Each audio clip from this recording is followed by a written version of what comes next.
Hey everyone, so I'm here in Zagreb, Croatia, eastern part of Europe.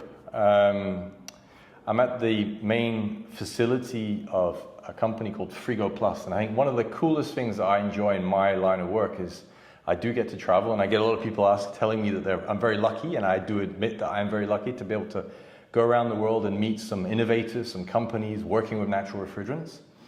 And today is one of those days where I get the chance to talk to some new players in the market, at least for me. And I think to the wider world, it's great that we are able to expose a little bit what they're doing in the natural refrigerant space. So here, Frigo Plus, Pavel Djerkovic is the Chief Technology Officer. He studied engineering here in the local university, yes, right? In Zagreb. And been working with the company now for how many years? 8 years. Okay, so he's been working with natural refrigerant-based solutions. I mean, you have, as Frigo Plus, you have your own range of products, right? Yes. With the Frigo Plus brand. Yes.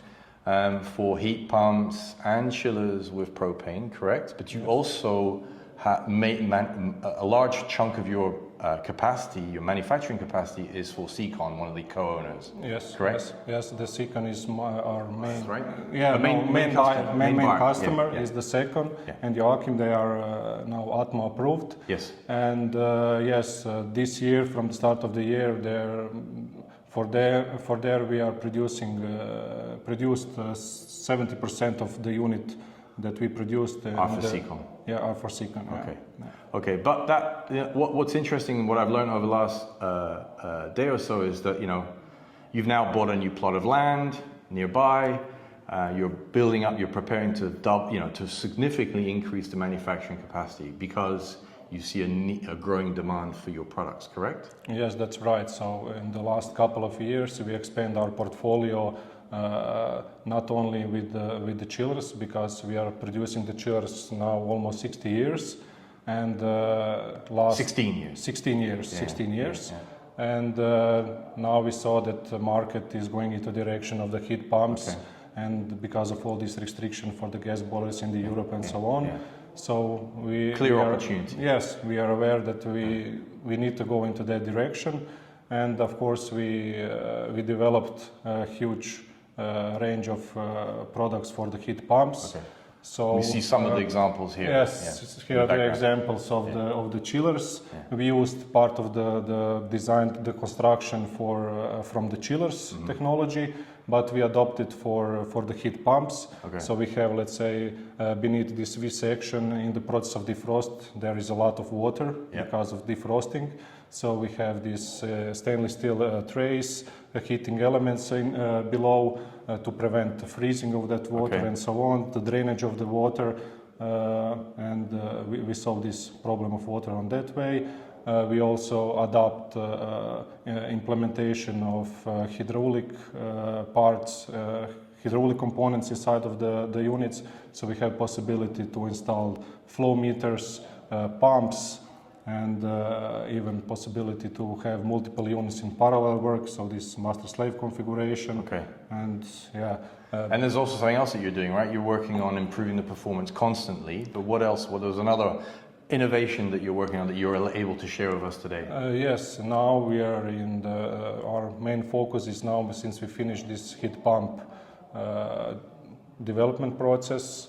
Okay, it's not finished, it's always working, always some details. Sure. But now our main focus will be on this new Revoline product line. Okay. So we will use, let's say, spray shell and tube technology, and with this technology we tested this prototype a couple of years ago, and we still are testing it, but we managed to achieve, let's say, really small differences between outlet water temperature and evaporation temperature, and this will result with higher efficiency of around 15. Preliminary data shows 15 to 20% higher efficiency, or let's say we are able to achieve do the same performance with smaller compressors, smaller compressors, which then, sorry for the compressor manufacturers, but then also means cheaper, right, for the end user, right? In theory. Okay, in theory, but of course for this technology we need to install even additional components. So the price will surely not be cheaper because we are going into this industrial sector with high capacities above 600 kilowatts. And the main things with this technology is that on partial load we can almost achieve the same evaporation temperature as a living water temperature. And this we don't suffer these problems as with brazed plate heat exchanger. This in partial load that we have sometimes this drop of evaporation because of requested superheat values. On this technology we can work with superheat of 0. And this is main thing. Main advantage. All right, the one last thing.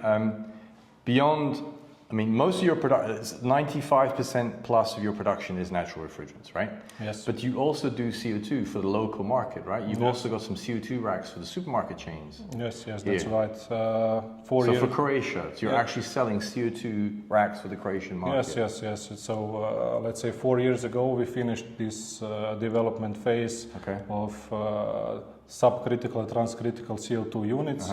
So we are covering this range up to 150 kilowatts of cooling capacity. Of course, it can be a combination of medium temperature, low temperature regime.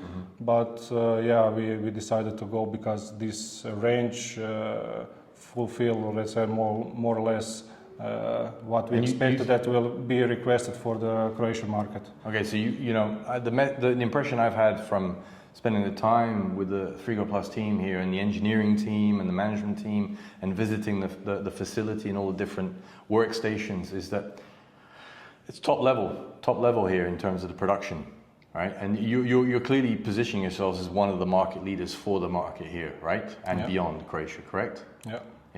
Yeah, but let's say we are all of our units are 95% distributed all over the Europe.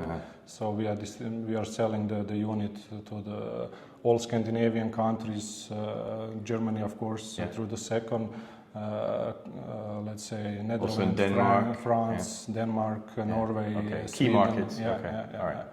All right. Well, I wish you the best of luck. Thank you very much for visiting us, and hopefully see you soon. Yeah, likewise.